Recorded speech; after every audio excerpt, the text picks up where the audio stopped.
Les soirs, il est 6 heures du matin. Tu viens d'ouvrir les yeux. La chambre est encore dans le gris de l'aube. Tu n'as pas encore bougé. Et déjà, avant même d'avoir posé les pieds par terre, avant le café, avant le premier regard sur la journée qui commence, tu es épuisé, pas fatigué comme quelqu'un qui a mal dormi. Épuisé comme quelqu'un qui a travaillé toute la nuit. Cette lourdeur dans les membres, cette pesanteur dans la tête. Ce sentiment que la nuit ne t'a rien rendu, qu'elle t'a pris quelque chose, au contraire. Et que tu commences la journée avec moins que ce avec quoi tu t'étais couché. Et tu te dis, j'ai pourtant dormi 8 heures. Ou 7. Le lit était bon. La chambre était calme. Il n'y avait pas de bruit. Il n'y avait rien. Alors que toi, je vais te dire ce que Padre Pio savait sur cette question. Ce que les médecins ne te disent pas. Non pas parce qu'ils te cachent quelque chose, mais parce qu'ils regardent du mauvais côté. Ce qu'on ne dit pas dans les sermons du dimanche parce que c'est difficile à entendre. Quelque chose de précis, de documenté, de vrai, qui touche directement à cet épuisement du matin que beaucoup de gens vivent sans jamais trouver d'explication qui tienne. Parce que Padre Pio avait une conviction que ses confrères capucins de San Giovanni Rotondo ont transmise comme un enseignement central. Le sommeil n'est jamais purement physique. L'âme ne se repose pas. L'âme travaille, l'âme prie ou l'âme se bat. Et certains se réveillent épuisés non pas parce qu'ils ont mal dormi, mais parce qu'ils ont combattu toute la nuit sans le savoir. Ce que Padre Pio a vécu dans sa chair. En 1964, 4 ans avant sa mort, Padre Pio a dit à l'un de ses frères de San Giovanni Rotondo quelque chose qui a stupéfié ceux qui l'ont entendu. Il a dit, simplement, sans chercher à dramatiser, « Je prie Dieu de pouvoir dormir. Mes yeux me font mal et je suis complètement épuisé.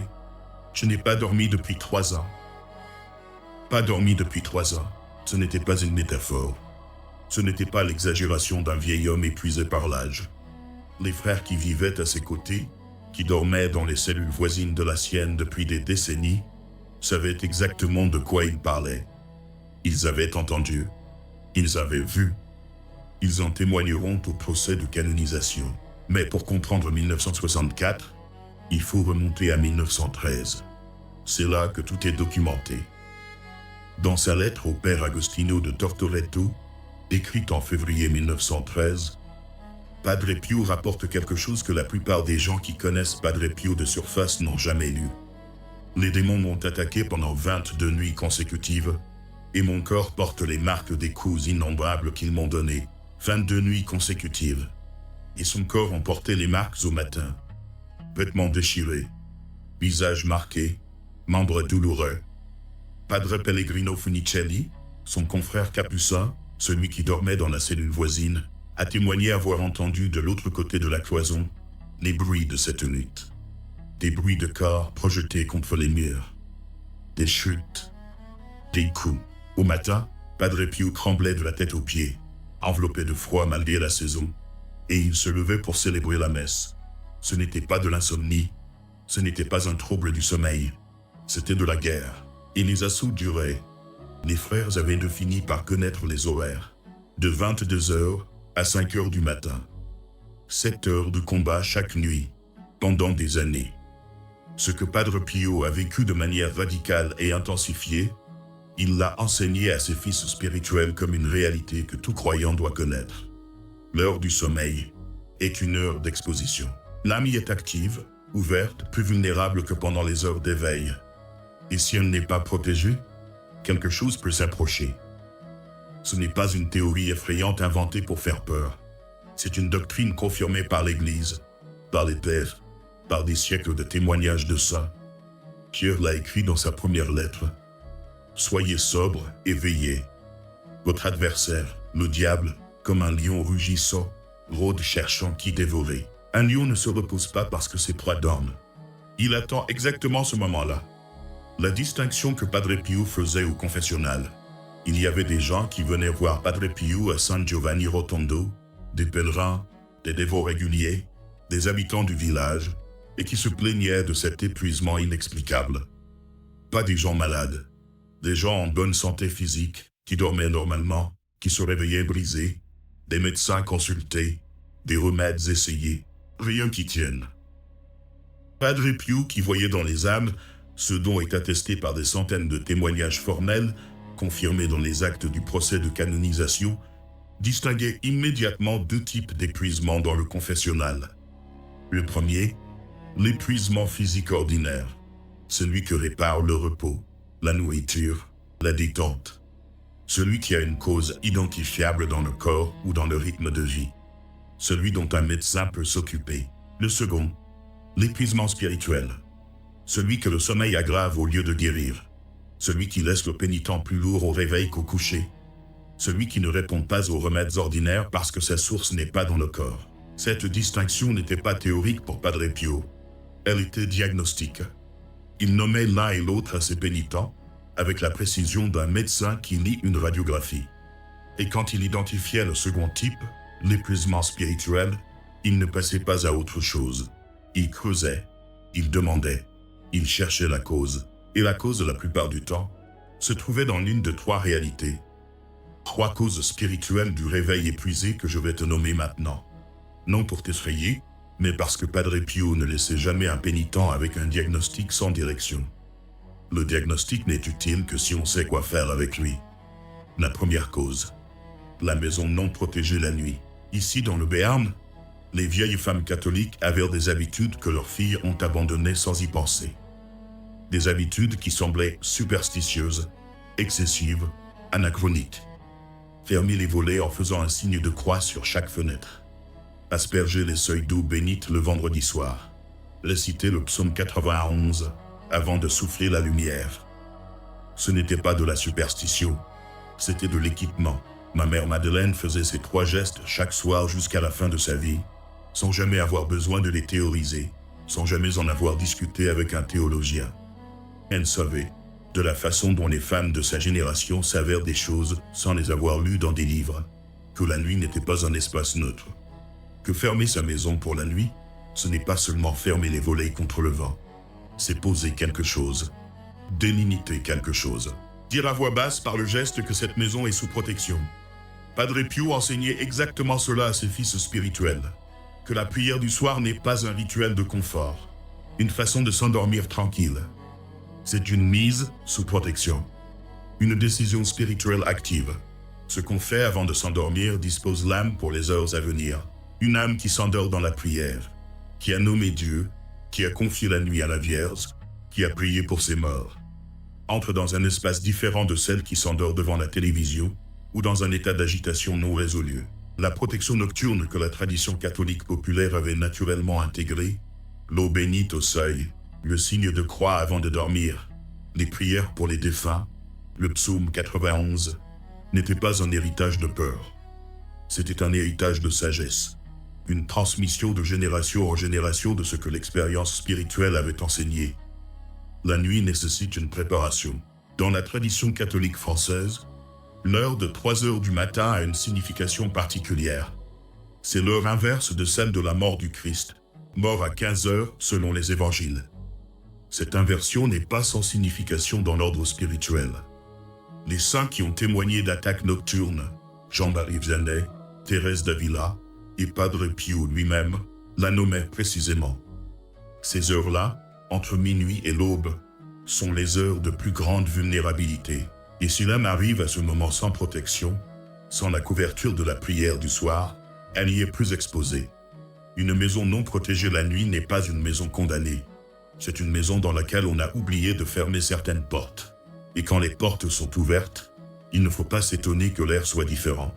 La deuxième cause, un péché mortel non confessé. Padre Pio refusait l'absolution. Padre Pellegrino Funicelli et Padre Raffaele da Sant'Elia a Pianisi en ont témoigné formellement dans le procès de canonisation. Ces deux hommes sérieux, formés, dont la parole a été enregistrée dans des actes officiels. Padre Pio refusait l'absolution à des catholiques pratiquants, à des gens de bonne volonté, à des gens qui venaient de bonne foi. Justement, parce qu'ils voyaient dans les âmes ce que les pénitents eux-mêmes ne voyaient pas ou refusaient de voir. Ils voyaient le péché mortel non confessé, pas seulement non exprimé dans la confession, mais non résolu dans la vie. Le péché qu'on a mentionné une fois, reçu l'absolution, et continué de commettre la semaine d'après. Le péché quand c'est grave et avec lequel on vit, dans une sorte d'arrangement tacite, je sais que c'est un problème. Mais pour le moment, je ne sens rien. Padre Pio était précis sur ce point, et ses confrères l'ont transmis. Le péché mortel non confessé, non résolu, ouvre une porte pendant le sommeil. Ce n'est pas une punition divine, c'est une réalité spirituelle. Le péché mortel rompt la grâce sanctifiante dans l'âme. Il crée une blessure ouverte. Et une blessure ouverte dans l'âme, la nuit, quand les défenses de l'éveil sont abaissées, est une vulnérabilité. Ce n'est pas l'enseignement d'un rigoriste, c'est l'enseignement de l'Église que Padre Pio vivait de façon radicale et qu'il transmettait avec la sévérité d'un homme qui aimait profondément les âmes qui l'accompagnaient. Il ne refusait pas l'absolution par dureté. Il la refusait parce qu'une absolution donnée sans que le péché soit arrêté n'accomplit rien. La porte reste ouverte. Le remède ne peut pas agir. Beaucoup de gens qui se confessent régulièrement ignorent qu'il y a une différence entre se confesser d'un péché et le confesser avec l'intention réelle de ne plus le commettre. La confession exige la contrition, le regret et le ferme propos d'amendement. Sans ce ferme propos, sans cette intention réelle, la confession est invalide. L'absolution ne produit pas son effet. Et si tu te réveilles épuisé depuis des semaines, depuis des mois, si tu as cherché des explications physiques et n'en as pas trouvé, il y a une question à se poser honnêtement. Y a-t-il quelque chose dans ta vie que tu sais grave, que tu as peut-être mentionné en confession mais que tu n'as pas résolu? Quelque chose qui reste actif, qui continue, qui t'attend à chaque soir? Si la réponse est oui, alors tu connais le chemin. La troisième cause, le deuil porté seul et les âmes du purgatoire. Celle-là, les gens la comprennent moins facilement, parce qu'elle demande d'accepter quelque chose que notre époque a du mal à tenir ensemble, que nos morts ne sont pas simplement partis et qu'ils peuvent avoir besoin de nous. Padre Pio avait une dévotion intense pour les âmes du purgatoire. Pas une dévotion abstraite, une relation active, vivante, personnelle. Il priait pour elles. Il célébrait des messes pour elles. Il en parlait à ses pénitents avec la simplicité de quelqu'un qui parle de réalités qu'il connaît de première main.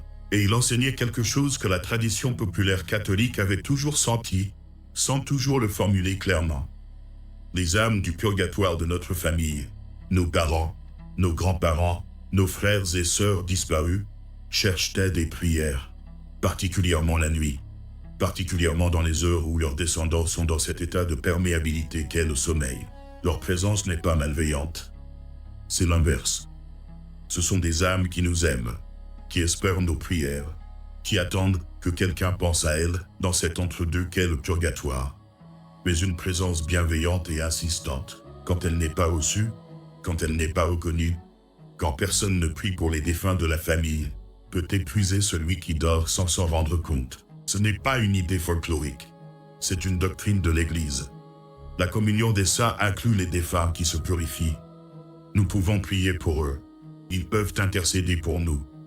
Et si nous cessons de prier pour eux, si nous les oublions, si leur nom n'est plus jamais prononcé dans notre maison, si aucun cierge n'est allumé pour eux, aucune messe demandée à leur intention, quelque chose dans ce lien se rompt.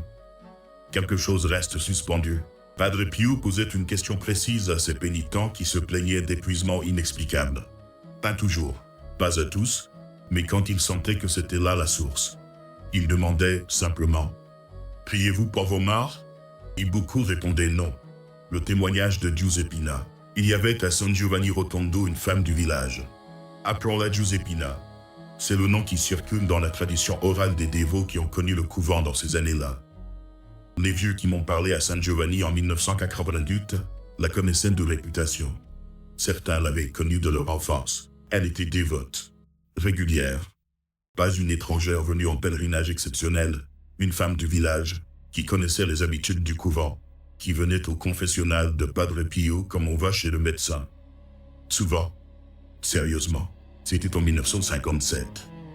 Elle avait la cinquantaine, bonne santé physique, les médecins l'avaient reconfirmé. Mais depuis des années, pas des semaines, elle se réveillait épuisée. Chaque matin la même chose. Elle se couchait fatiguée, elle se réveillait plus fatiguée encore. Elle avait essayé tout ce qu'on pouvait essayer à l'époque dans un village de l'Italie du Sud. Elle vint voir Padre Pio. Elle lui décrivit ce qu'elle vivait. Il ne l'interrogea pas longtemps. Il lui posa une seule question. « Priez-vous pour votre mère avant de dormir ?» Elle n'avait pas prié pour sa mère décédée depuis des années. La vie avait continué. Les journées étaient chargées. Les prières du soir s'étaient réduites à une formule rapide. Et le nom de sa mère n'y figurait plus. Padre Pio lui donna une direction précise. 3 neuvaines pour sa mère défunte. Et chaque soir, avant de souffler la lumière, la prière nommée pour elle. Un nom dans la bouche, une intention dans le cœur. Un fil tendu entre la vivante et la morte. En quelques semaines, l'épuisement disparut. Ce témoignage circule dans la tradition orale de San Giovanni Rotondo. Je l'ai entendu raconter sous diverses formes par des vieux qui avaient connu les habitants du village de cette époque. Ce n'est pas un miracle spectaculaire. Ce n'est pas une guérison dont Padre Pio a réclamé la gloire. C'est le résultat d'une direction spirituelle simple, donnée avec précision, touchant exactement la cause réelle d'un épuisement que rien d'autre n'avait résolu. Une femme avait oublié sa mère. Et sa mère, dans cet état que le purgatoire est, dans cette attente de lumière que nos prières peuvent accélérer, cherchait à se rappeler au souvenir de sa fille. Pas pour faire peur, pour demander de l'aide, et personne n'entendait. L'hiver 1991, l'usine et le missel. Je vais te raconter quelque chose de personnel. Pas parce que j'en suis fier, parce que c'est vrai, et parce que je pense que certains d'entre vous se reconnaîtront. J'avais 29 ans. Nous étions à l'automne de 1991, peut-être l'hiver. Il faisait froid, en tout cas, ce genre de froid béarnais humide qui s'installe en novembre et ne part pas. Je travaillais en 3/8 à Turbomeca, à Bordes, les moteurs d'hélicoptères. Le rythme des équipes tournantes. Une semaine le matin, une semaine l'après-midi, une semaine la nuit. Le corps qui ne sait plus vraiment à quelle heure il est censé dormir. Je me réveillais épuisé depuis 2 semaines. 2 semaines complètes. Même les nuits de repos ordinaires. Les nuits où je n'étais pas en travail posté. Les nuits de 7 ou 8 heures dans mon propre lit. Le réveil sonnait, j'ouvrais les yeux. J'étais déjà brisé. Colette me disait « C'est le 3/8, Thierry. Ton corps est chamboulé. » C'était raisonnable. C'était logique. Le 3/8 fait des dégâts. Tout le monde le sait. Mais ce n'était pas ça. Je ne saurais pas te dire comment je le savais, mais je le savais. Ce n'était pas la même chose que la fatigue du poste de nuit. C'était autre chose. Une lourdeur différente. Quelque chose qui venait de plus loin que le corps. Un soir, j'ai cherché quelque chose dans le tiroir du bureau de Colette. Un document, un papier quelconque. Je ne me souviens plus ce que c'était. Et j'ai trouvé le missel de ma mère Madeleine. Elle me l'avait donné quelques années avant sa mort, lors d'un pèlerinage à Lourdes. Je ne m'en servais plus depuis longtemps. Je l'ai ouvert au hasard. Et je suis tombé sur la prière du soir. La prière des complis, la prière de fin de journée. Et dans la marge, à l'encre bleue, de l'écriture serrée de ma mère. À faire avant de souffler la lumière. Toujours. Toujours. Ce mot-là m'a arrêté. Ce n'était pas une suggestion. Ce n'était pas un conseil. C'était une règle. Une règle qu'elle appliquait elle-même. Qu'elle avait jugée importante au point de l'écrire dans la marge d'un missel. Et qu'elle avait essayé de me transmettre en me donnant le livre. Et j'avais arrêté de faire ce qu'elle m'avait transmis. Sans décision consciente, sans rupture volontaire. Juste la vie, le travail, le rythme qui avale les habitudes. Je m'étais couché sans prière du soir pendant des semaines. Des mois peut-être. Ce soir-là, j'ai fait la prière du soir. Avec le missel de Madeleine. J'ai dit les mots. Et j'ai ajouté une chose que je n'avais pas faite depuis longtemps. J'ai prononcé son nom. Ma mère. À voix basse dans la chambre. Je lui ai dit bonsoir. Je lui ai confié la nuit. Je ne saurais pas te dire si c'est arrivé le lendemain matin ou quelques jours après. Je saurais te dire que ça a changé. Que l'épuisement inexplicable a disparu. Que pendant les semaines qui ont suivi, le réveil était différent. Que quelque chose dans la qualité de la nuit avait changé. Je n'ai jamais su exactement pourquoi. Je le sais maintenant. Les 3 gestes de Madeleine. Ma mère Madeleine ne s'endormait jamais sans 3 gestes. Jamais. Pas les soirs de fête, pas les soirs de vacances. Pas les soirs où elle était épuisée par le travail de la journée. Toujours, comme elle avait écrit dans la marge de son missel. Le premier geste, l'eau bénite au seuil et aux chambres. Pas un gros rituel, pas une cérémonie. Un geste simple, le bénitier près de l'entrée, le pouce trempé dedans, un signe de croix sur le montant de la porte de chaque chambre. Et une phrase, toujours la même, que je lui ai entendu dire quand j'étais enfant, au nom du Père, du Fils et du Saint-Esprit, que cette maison soit sous sa protection. Ce geste venait de la tradition béarnaise, pyrénéenne, de ces foyers catholiques des années 1950, où la frontière entre le visible et l'invisible était naturellement reconnue. On ne dormait pas sans avoir posé cette limite. Cette limite qui dit « Cette nuit, cette maison est consacrée ». Le deuxième geste, nommer les défunts de la famille. Ma mère avait une liste. Pas écrite, mémorisée. Elle nommait ses parents décédés, ses frères partis avant elle, les enfants de la famille morts en bas âge. Elle leur disait bonsoir. Elle leur confiait la nuit. Elle demandait pour eux une prière que la Vierge pourrait leur porter. Ce n'était pas de la superstition. Ce n'était pas de l'invocation des morts dans le sens que l'Église condamne. C'était de la prière d'intercession, ce que l'Église enseigne et encourage depuis toujours. Prier pour les défunts, les tenir dans le souvenir vivant, ne pas les oublier, garder ce fil entre les vivants et ceux qui attendent. Et quand je pense au témoignage de Giuseppina, cette femme de San Giovanni Rotondo dont l'épuisement s'est résolu quand elle a recommencé à prier pour sa mère, je comprends autrement ce que ma mère Madeleine faisait chaque soir avec sa liste de défunts. Elle ne le faisait pas seulement pour eux, elle le faisait aussi pour elle, pour garder ce qu'elle a ouvert dans les deux sens. Le troisième geste, le début du psaume 91. Le psaume 91 est l'un des textes les plus anciens de la protection nocturne dans la tradition chrétienne et hébraïque. Celui qui demeure à l'abri du Très-Haut, qui loge à l'ombre du Tout-Puissant, celui-là peut dire au Seigneur, « Mon refuge, ma forteresse, mon Dieu en qui je me confie. » Et plus loin, il te couvre de ses ailes, sous ses plumes, tu trouveras refuge. Sa fidélité est bouclier et armure. Tu ne craindras ni les terreurs de la nuit, ni la flèche qui vole le jour. Ma mère Madeleine ne le récitait pas en entier. Elle en disait les premiers versets, les versets de l'armure. Puis le Notre Père, lentement, en articulant chaque mot. Elle disait toujours, le Notre Père dit lentement, vos 10 Ave Maria précipités. Ce n'est pas de la doctrine.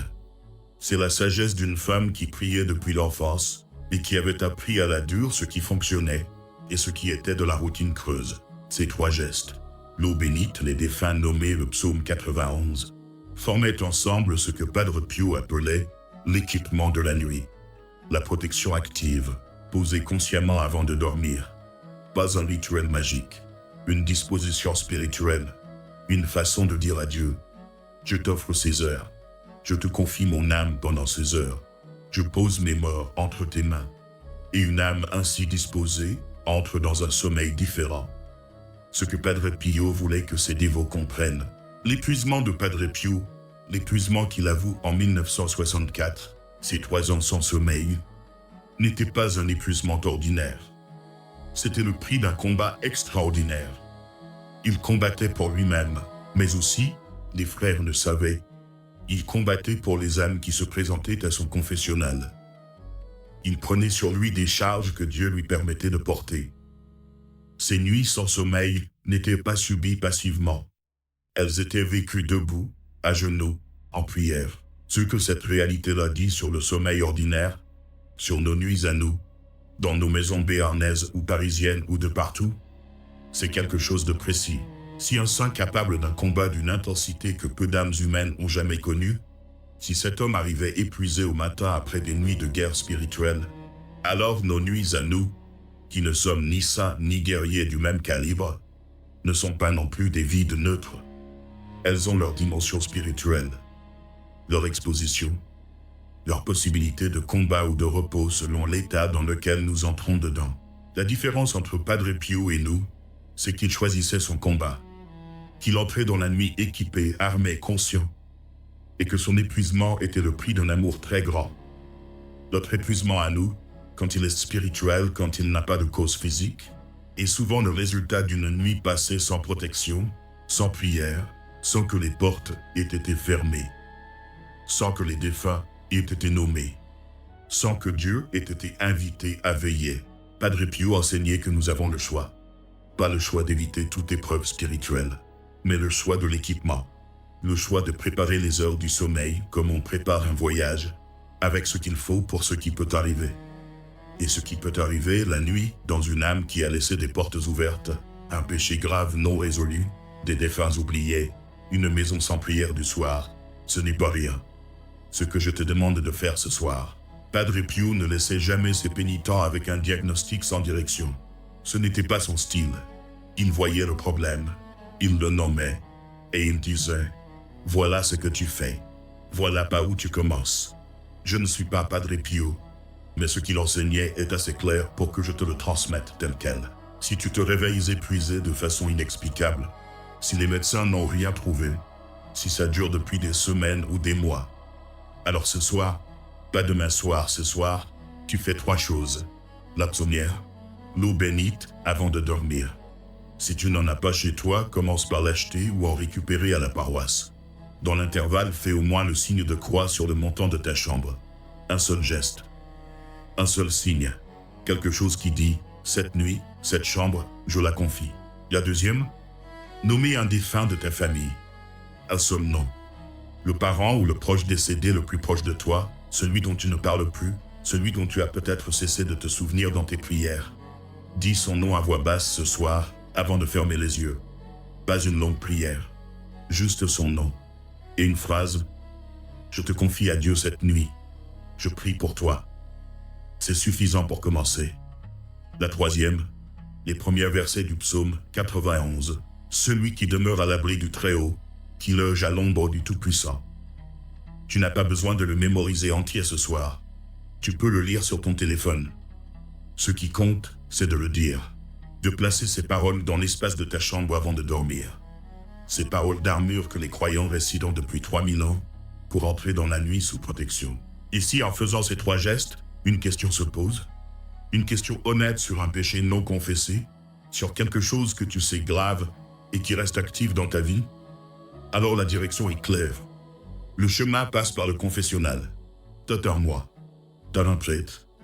Par l'absolution donnée valide, avec la contrition et le ferme propos d'amendement. Ma mère Madeleine ne se couchait jamais sans ces 3 gestes. Par peur, par discipline, par amour. Par cette conscience qu'elle avait héritée de générations de femmes catholiques béarnaises qui savaient, sans l'avoir théorisé, que la nuit mérite une préparation. Ce que tu te prépares pendant les heures du sommeil, tu le vis au réveil. Et si tu te réveilles épuisé depuis trop longtemps, si ce que j'ai dit ce soir résonne en toi, si l'une des 3 causes que j'ai nommées touche quelque chose de réel dans ta vie, alors tu sais maintenant ce que Padre Pio savait. Et tu sais ce que ma mère Madeleine avait écrit dans la marge de son missel. À faire avant de souffler la lumière, toujours. Toujours. Que Padre Pio vous protège.